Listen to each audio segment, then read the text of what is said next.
14-22, blue, trips left, hut. Oh, yeah. We were watching the NFL this weekend and looking at the playoffs, watching the playoffs, listening to the playoffs. You know, I like listening to sports actually on the radio sometimes more than watching them on television because our imaginations are far better than what any television can provide. Anyways, what's up, everybody? This is DJ Tony. That's right. I'm a DJ, not a DR.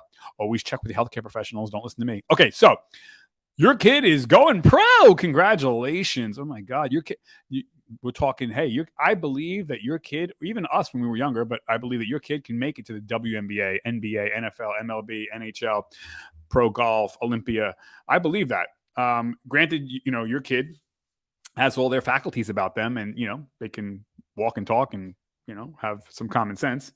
I think that our kids can go. So, you know, when a young person says they want to go pro, I want to be a professional baseball player, I want to be in the NFL, I want to be a pro golfer, we shouldn't poo-poo that. I think they can. Here's the problem: sacrifice. That's the problem. That's the big problem. And what does sacrifice mean? Because some people say, "Well, I sacrifice. We had extra lessons for my kid, and my kid plays, and you know, it's just the coaches don't like him, and you know, That's not sacrifice. That's not sacrifice. You're not sacrificing. And you can say, well, you know, every day we train. That's not sacrifice. So what is sacrifice? Because now, by the way, I know you know someone that made little to no sacrifice and they're in the NFL. I get it. Anyways, so sacrifice, you know, it's funny. So I've played sports my whole life and I continue to compete in tennis matches and tournaments and, you know, triathlons and your occasional 5K. I've coached football. We'll stick to football since it's football season.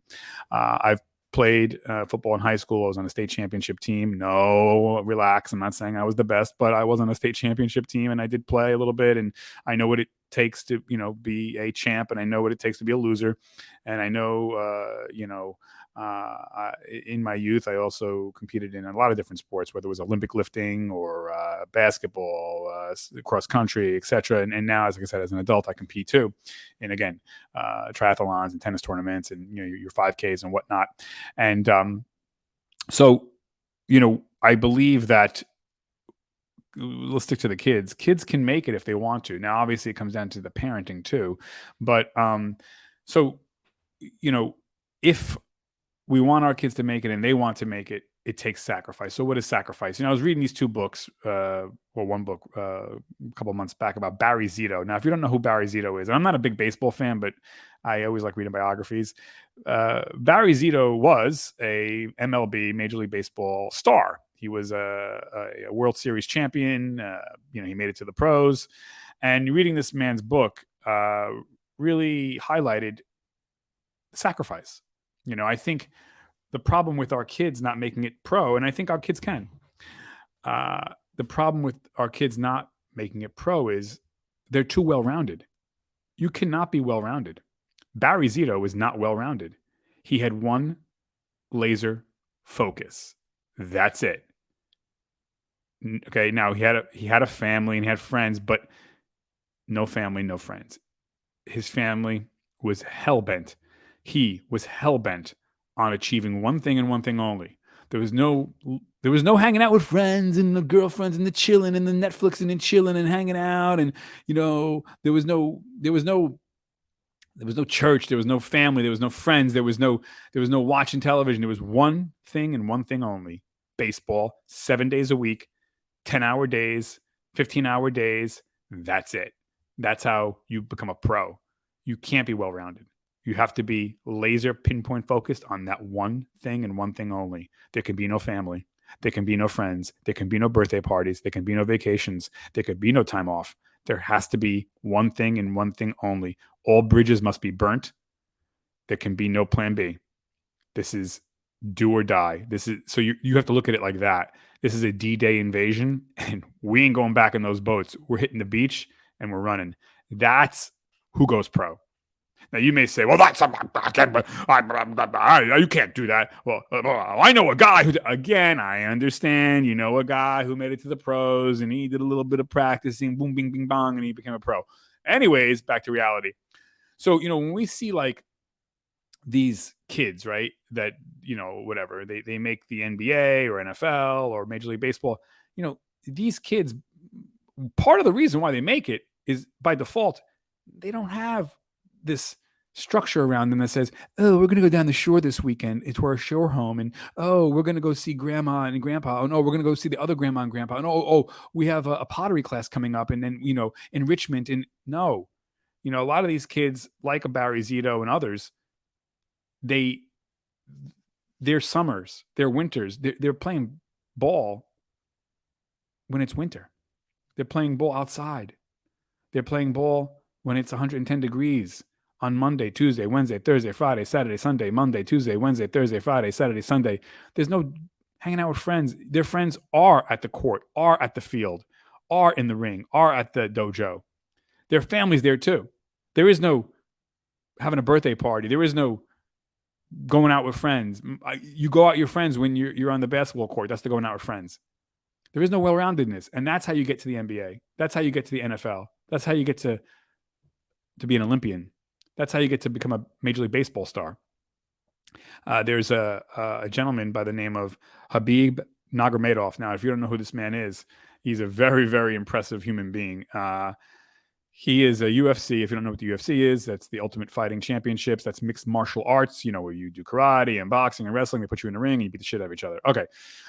So this young man, Khabib Nurmagomedov, from, I believe he's from Dagestan, near Russia. He weighs soaking wet, maybe 160 pounds. Little guy, 5'8", 5'9", something like that, 5'10". The undisputed best fighter that's ever lived. This guy would walk through Bruce Lee. I'm not joking. I'll take this 160-pound young man over anyone on earth. If you got to say, some big ogre who's 300 pounds of muscle is going to come at me and I need protection, I'm tapping this guy, 160, Khabib Nurmagomedov, walk through anybody. He's a master at everything, at all of the mixed martial arts. This man has never lost a fight. Never lost a fight. Wait, it gets even more impressive. He's never lost a round. He's never lost a practice session. Now, side note, technically he did lose one round in a fight, a 5-round fight, which he won, but he lost one round on a point or two back in 2019. Again, won the fight, but this is so. This is not luck. This is not, genetics. He's not really an impressive looking person either. He doesn't have the greatest genetics in the world. But what this guy has, and he even said it, and I might be paraphrasing, and maybe actually, no, he said it through his actions. He has Allah and fighting. That's it. Allah and fighting. Period. He didn't mention going out with his friends. He didn't mention parties. He didn't mention vacations. He didn't mention enrichment courses. He didn't mention taking some college credits. He didn't mention it's the mosque and then fighting 7 days a week. That's it. That's how you become a pro, and that's how you become one of the best. There can be no other things. Even academics, if your kid is in school, right, they have to go to school by law, but they would be getting less of a chance to go pro if they have straight A's or straight B's.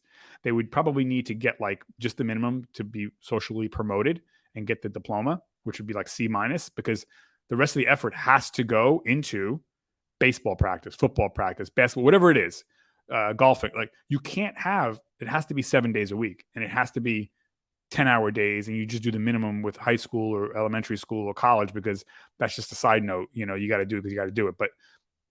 But it has to be laser focused like that. So if you're well-rounded, you're probably not going to go pro or going to the Olympia. The other thing is, you might say, well, we're willing to do that, but okay, so you're willing to do it. When are you going to do it?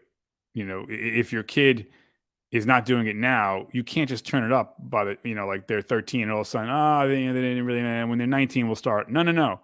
It has to be a possession, a demon possession in your mind. So it's not an option. And I would say, even in our lives, right, we can use that type of paradigm for our own lives. Because you can say, well, what if I want to lose weight? Or what if I want to get in better shape? Or what if I want to get the master's degree or the PhD? Or what if I want to, run my first 5K? You have to take that and transfer it to your mind that you will do this. In my life, I can tell you that I never played pro sports, but my quote unquote pro thing was to go to college. Now, you may say everybody goes to college, but you have to understand it's relative, the struggles, right? For me, I had the lowest SAT score in my class, probably the lowest SAT score in America, and I'm not joking. I got left back when I was in elementary school. I did not have the greatest grades. I didn't think much of myself academically. I thought, well, I'm not going to be able to go to college. Maybe I'll just get a job somewhere and that'll be that. But long story short, I said, no, you know what? I'm going to go to college. And by the way, my parents had no money. I didn't get any grants. I got no loans from the banks, no loans from anyone. I put myself through college cash, literally cash. But I said to myself, this is going to be my quote unquote pro moment. I'm going to sacrifice anything and everything. And I said to myself, my goal is to have a degree before I'm 60 years old. And this was when I was 19. So it was, and like I said, I'm not the smartest guy in the room. So it was a daunting Mount Everest of a task for me, but I was hell-bent. I said to myself, I will. And I did. I missed a lot of parties. I missed a lot of just hanging out and chilling. I missed a lot of sitting down on the couch and watching television. I missed a lot of dating. I missed a lot of, there was about a 4-year span or so. It took me almost 10 years to get a 4-year degree. But when I would work, because I'm a DJ, I would take my books into the DJ booth and DJ at nightclubs, but read and memorize my science, my math, my philosophy, my history. I would read into my tape recorder before I went to bed and then play a chapter back, falling asleep to me reading that chapter.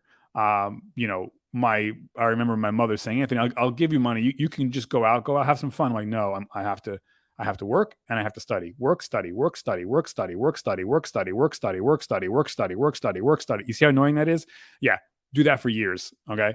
I was hell bent. There was no question in my mind, no matter what. If I got to move to Alaska, if I got to move to Alabama, if I got to do it online, offline, inline, overseas, here, now, whatever, I had to take remedial courses because I didn't do well in high school, and that's my choice. But so I had to start off 12th grade again.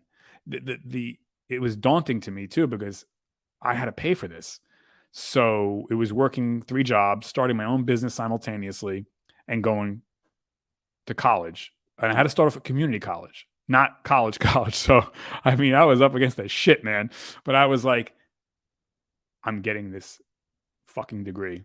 There's no questions in my mind. This is happening as sure as that no matter what happens, if it's not at this college, I'm going to another college.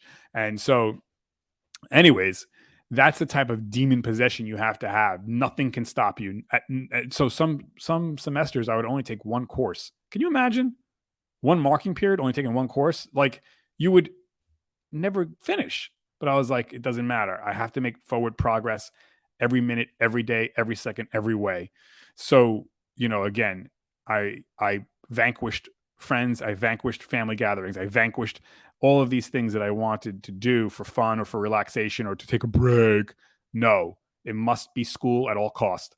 And so now, eventually there would be a point, yes, where, I'd go out with my family or have friends. I'm not, but that in my mind, it wasn't what I was willing to do. It's what I did.